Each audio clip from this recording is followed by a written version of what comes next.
Coming up on this edition of Sbu TV News, we take a look at child abuse in Cattaraugus County, and a new budget could mean higher prices for New Yorkers.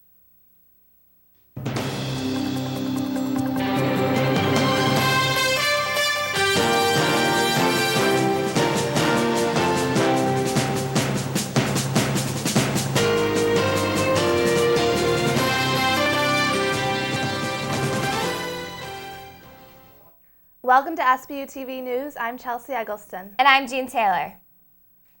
The biggest child welfare case in U.S. history is underway in West Texas. Across the country, 906,000 children are victims of abuse and neglect every year. We talked with Cattaraugus County Child Protective Services about the problem. Caitlin Dean reports.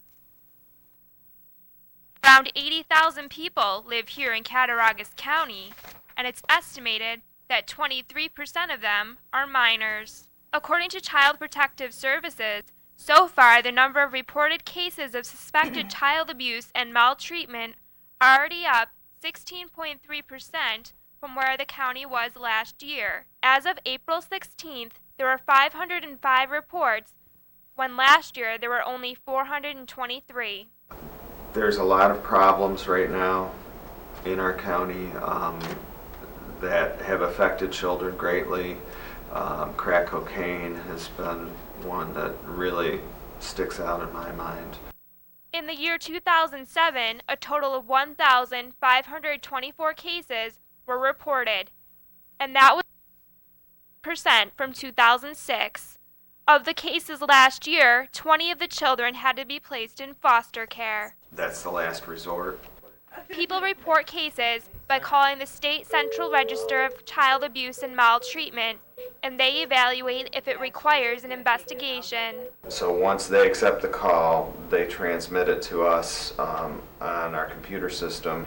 Part of the reason Widger thinks the numbers are up so high from last year is a new law passed by the New York State Legislature that went into effect in October of 2007. Ecstasy's law requires social service workers to call the register themselves if someone comes to them with information about a child, instead of telling that person to call it in to the register. Some common signs a form of abuse or neglect may be happening to a child are: if they don't want to go home, they have frequent injuries, extreme anxiety, poor hygiene, they isolate themselves socially, and they practice self-injuring behaviors. If someone reports a case, Widger says they should be doing it because they have a child's best interest in mind.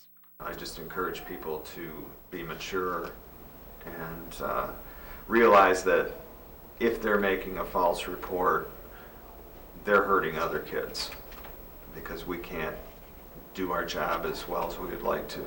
For Sbu TV, I'm Caitlin Dean. April is Child Abuse Prevention Month. If someone suspects a child is being mistreated, they can report it to the State Central Register of Child Abuse and Maltreatment at 1-800-342-3720. Police busted illegal immigrant workers and their employer this week in Allegheny.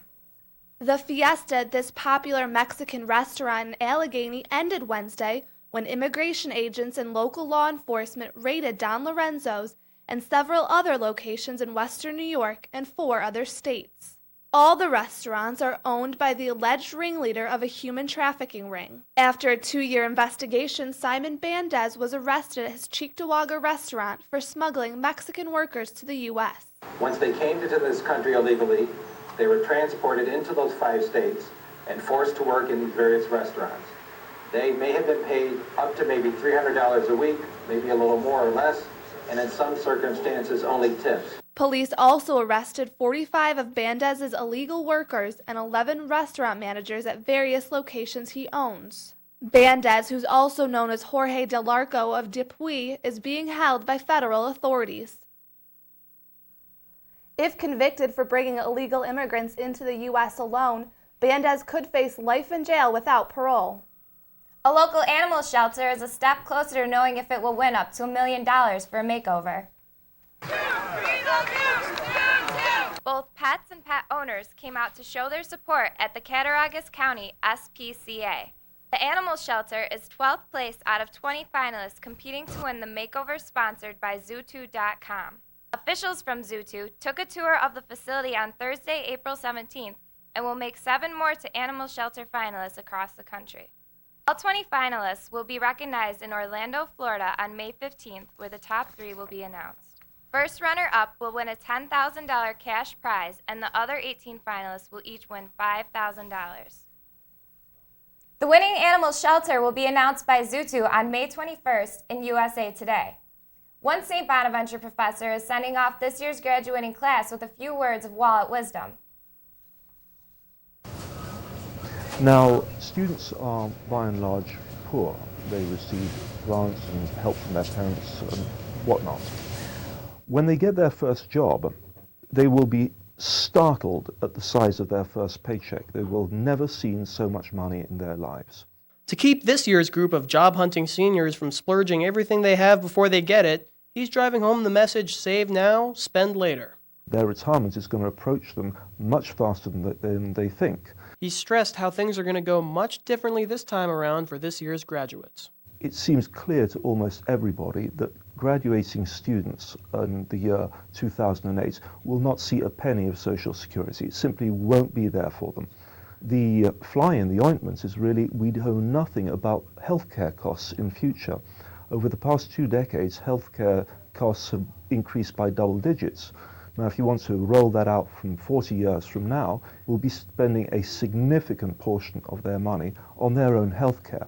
And he showed us how the numbers really begin to add up. So we're investing $3,500 at 8% for 40 years. That would give them a lump sum on their 62nd year of $76,200. Setting aside a little part of each paycheck is just one way to start saving for retirement. Another is to curb daily spending habits. What I like to say to my students is one of the important things you've got to learn to do is make your own lattes. Don't spend $4 at Starbucks when you can make your own at home. Buy a coffee maker. For Sbu TV, I'm Connor Hale. Professor Boothway is presenting several talks on financial literacy next week. The talks are mandatory for graduating seniors. The recently passed New York budget is one of the few state plans in the country that increase spending in these tough economic times. So where are New York lawmakers getting the $122 billion they plan to spend this year? A lot is coming out of your wallet. I took a closer look. If you shop online, get a traffic ticket, or smoke, you'll soon have to dig deeper into your wallet. Last week, New York lawmakers adopted a state budget which includes raising $1 billion in revenue from hiked taxes and fees. Beginning June 1st, the tax on cigarettes will raise from $1.25 to $2.75 per pack, making it the nation's highest cigarette tax. I feel it's unfair because I think we have enough trouble controlling our habits without them punishing us. Also in June, online retailers like Amazon.com will begin collecting a state sales tax from New York customers.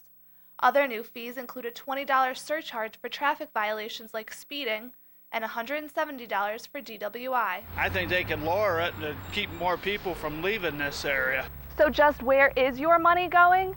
Education and children's programs are getting the biggest chunk of the new budget. According to a state press release, Western New York schools will receive almost $2 billion, but districts in Cattaraugus County will see a small fraction of this money. Erie County schools will receive almost $1.2 billion, while school districts in Niagara County are getting $290 million. That leaves $510 million for the remaining counties in Western New York. For Sbu TV, I'm Chelsea Eggleston. Cattaraugus County will get $2.3 million to improve highways and almost $4 million in aid and incentives. With Americans feeling the effects of inflation, many are now changing daily routines to save an extra penny. Michael Postles took a closer look. Right now I'm pretty strapped for cash. And now Bob has had to change some daily routines. The way it really affected me is now that the weather's nice, I'm riding my bike instead of driving. I'm more conscious about the beer cans and soda cans and things like that are laying around. We'll save them. The Buffalo News stated in a recent article that the increase in food prices is directly linked to the worldwide spike in oil prices, and that the price of corn is increasing because of skyrocketing demand for ethanol. But I'm definitely looking to buy the more Tops brands where I use my bonus card instead of going for name brands. I'm more conscious of, what I'm spending my money on and if I really need to buy that right then. According to the U.S. Bureau of Labor Statistics, the price of a gallon of milk has risen an entire dollar in 18 months to $3.82, making every nickel count. For SBU TV, I'm Michael Postles. If you are having trouble managing your money, you can find help at www.smartaboutmoney.org.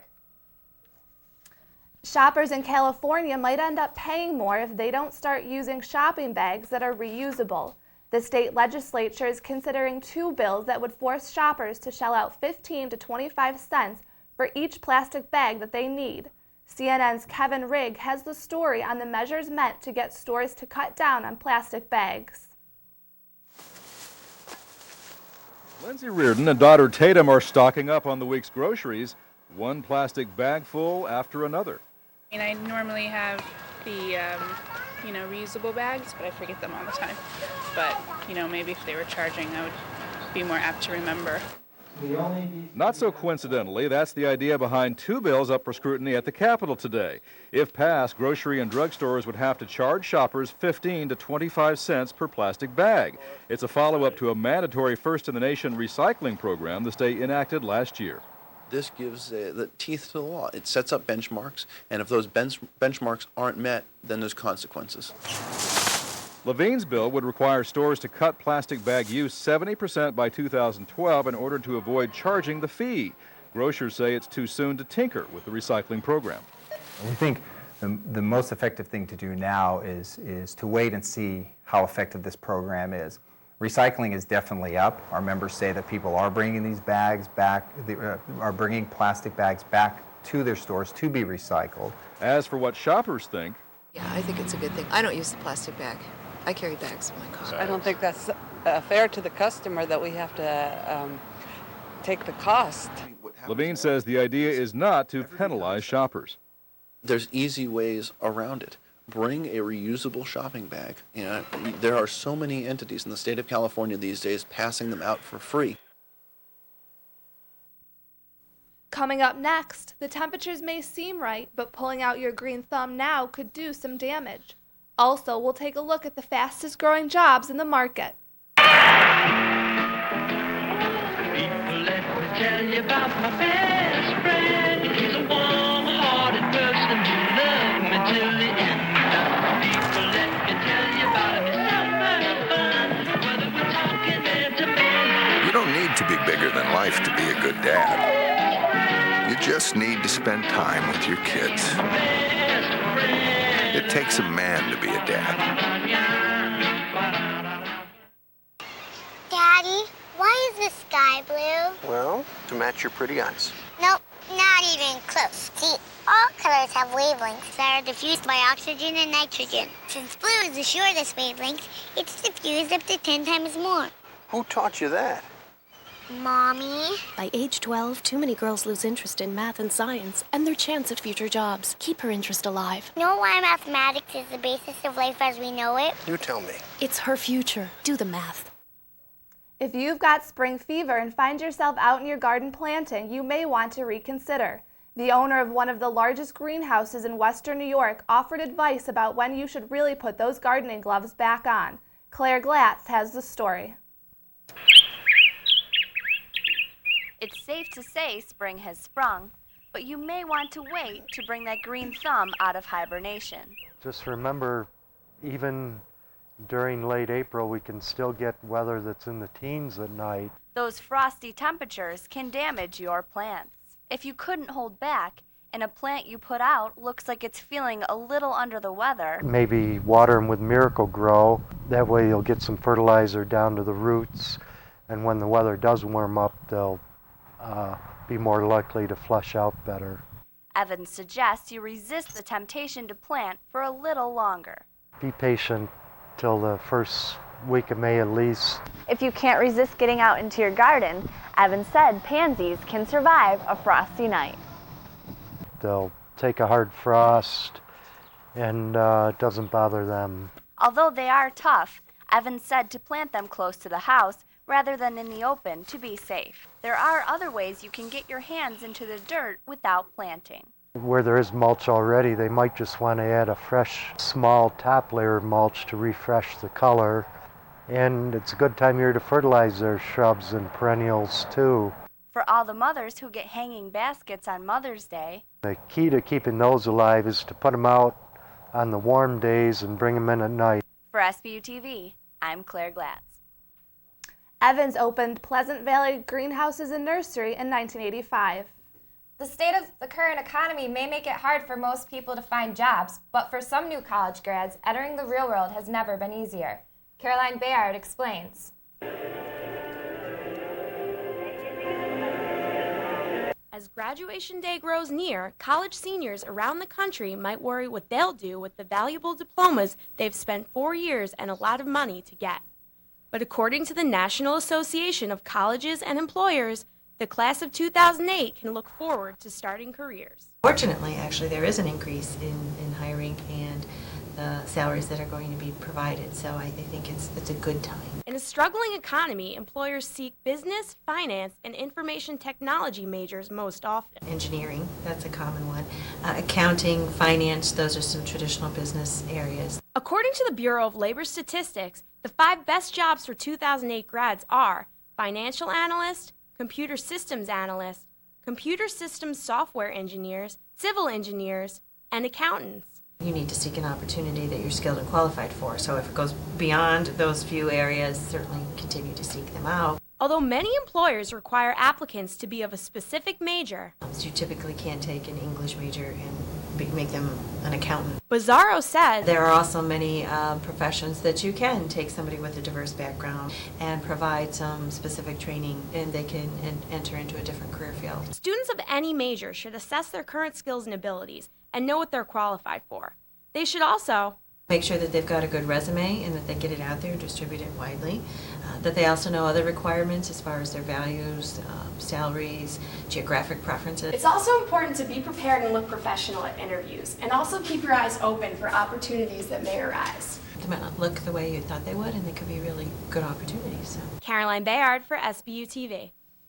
Networking with alumni and friends and visiting job fairs and career sites are also ways to get employers to notice you. The university evacuated its main administration building after employees found an unusual package. It was the first time the university used its emergency text message notification system, sending a warning to students' cell phones urging them to stay away from Hopkins Hall. Bomb-sniffing dogs determined the package wasn't dangerous, and employees were let back into the building within the half hour. The evacuation message had reached 400 students across campus, although some were decidedly unfazed. The suspiciously large package was full of graduate student applications from India. It's an anniversary no one wishes they had to remember. On Wednesday, the Virginia Tech community honored the victims of the school's deadly campus massacre a year later. CNN's Cale Perry was in Blacksburg, Virginia, on that somber day of remembrance. It was 1 year ago today when, of course, those fateful shots were fired and the entire nation had to come to grips with the loss of 32 individuals, all at the hands of a single gunman. We heard the gunshots. We seen things you only, you see on TV. You don't think you would ever see in real life. On that cold April Monday morning, a place that's supposed to be safe was anything but. It was the worst act of gun violence at a school in American history. 2 students were killed in a residence hall, and then just 2 hours later, 25 students and 5 teachers were brutally shot to death in Norris Hall on the other side of this sprawling campus. Cho Sung-Hui, a 23-year-old English major, was the shooter.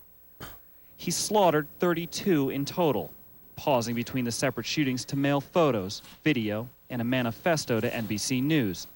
His face continues to haunt Virginia Tech students, faculty, and others touched across the country. 1 year after the tragedy, makeshift memorials have become permanent, while students and faculty try to move forward. A full day without classes will mark what the university is calling a day of remembrance. But despite the memorials and the time passed, this place is still hallowed ground for many. It's a sad place. And, you know, we walk in every morning here, and it's just a reminder of what was taken away from us. And it really is a very fine line that both administrators and students here will continue to walk, as on the one hand they try to remember those 32 lives that were lost, and on the other they try to move past this tragedy as a community. Cal Perry, Blacksburg, Virginia. Are your kids getting enough art? Where's the music? I don't hear any.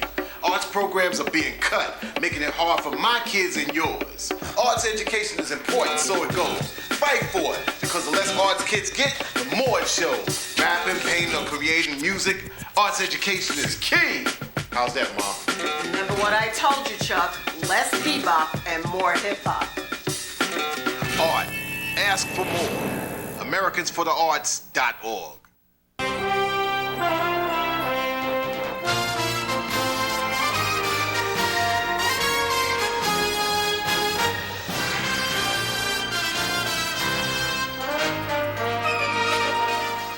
Welcome back to Sbu TV. George Blas joins us with sports. Thanks, Gene. Sbu TV has obtained a copy of an internal report on the grades of student-athletes at St. Bonaventure. The report shows significant differences between male and female varsity competitors. The report, which comes out once a semester, tallied team grade point averages for all 14 varsity sports during the fall 2007 semester. It also included the team's cumulative averages. Women's cross country led the way in both categories, posting a 3.53 GPA in the fall semester and a 3.51 cumulative GPA. The men's basketball team finished in last place on both lists, maintaining a 2.26 GPA in the fall semester with a 2.23 cumulative GPA. According to the report, not one men's team averaged above a 3.0 on either list, while all 7 women's teams scored above a 3.1 on both lists. The golf team topped all men's teams with a 2.98 GPA in the fall semester and a 2.99 overall.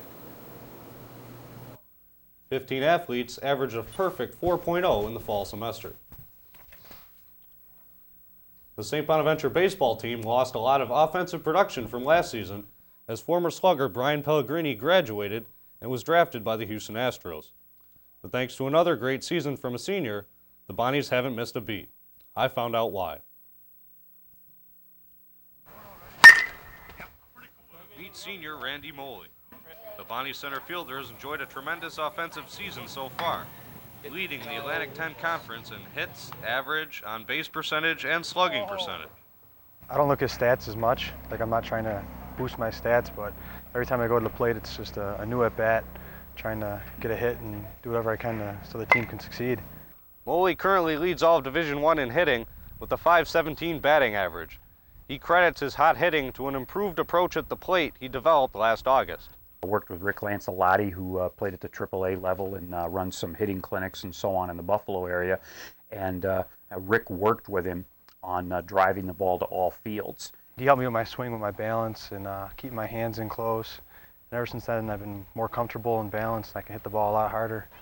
While Moley's raw power numbers might not compare with Pellegrini's, Sudbrook says both players' value to the team has been similar. It's just a different type of production. I mean, he is not only on base all the time, more than Brian was, and getting more hits. He's not hitting the homers, but he's stealing bases. He gives you a lot defensively. We're 17 and 13 right now. And I have to believe Randy has had a direct hand in maybe 7 to 10 of those victories. Moley has started every game for the Bonnies this season, despite the fact he's been playing with a fractured left pinky finger since April 5th. He continues to steal bases, he continues to make diving catches in the outfield, and he continues to swing the bat pretty well with a finger that's broken 3 places and definitely causes him some pain. As a senior, Moley is also one of the team's captains, a role which he takes seriously. All the experience I've learned here in the 4 years I've been here, I just want to pass down to them. Things I was unsure about when I came here, anything I can help them with, just all the small things, just so they can become as good as they can, as quick as they can. Like Pellegrini, Moley hopes to be drafted once his collegiate career comes to an end. He said in recent weeks, scouts from the Houston Astros and Toronto Blue Jays have talked with him. Either way, when I graduate, I'm playing some kind of baseball. That's all I really want to do right now. And my jobs can hold off for now. For Sbu TV, I'm George Blas. Molly excels in the classroom as well. Last season, the Management Sciences major was honored as the A10 Student Athlete of the Year, while being named to the ESPN The Magazine Academic All-District Team for the second straight season. Molly and the Bonnies were blanked 2-0 in the opening game of April 16th's doubleheader against the Canisius Golden Griffins. After giving up 2 runs in the second and 1 in the third, the Bonnies offense got on the board with a big 4-run third inning. Both Canisius and Bonaventure scored 3 runs in the 5th, but reliever Cody Vincent gave up a 3-run homer in the 6th inning. The Bonnies never recovered, leading to an 11-7 defeat. The loss makes the Bonnies 17-13 going into an Atlantic 10 weekend series at home against St. Louis. The National Football League recently announced its schedule for the 2008 season.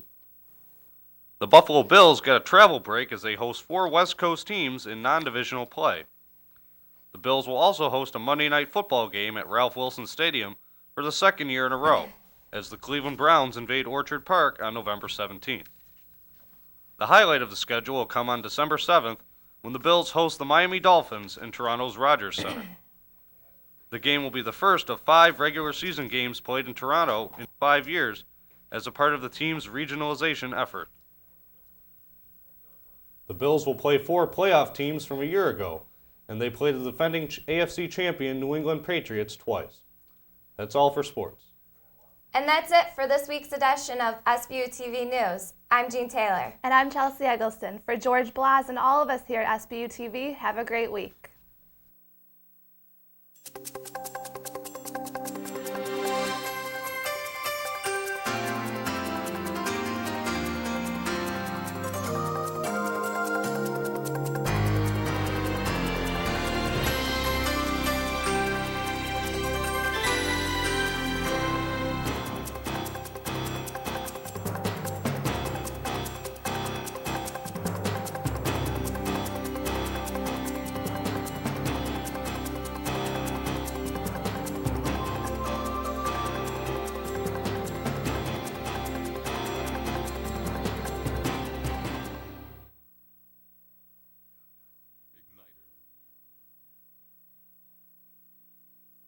We need like roll out or something.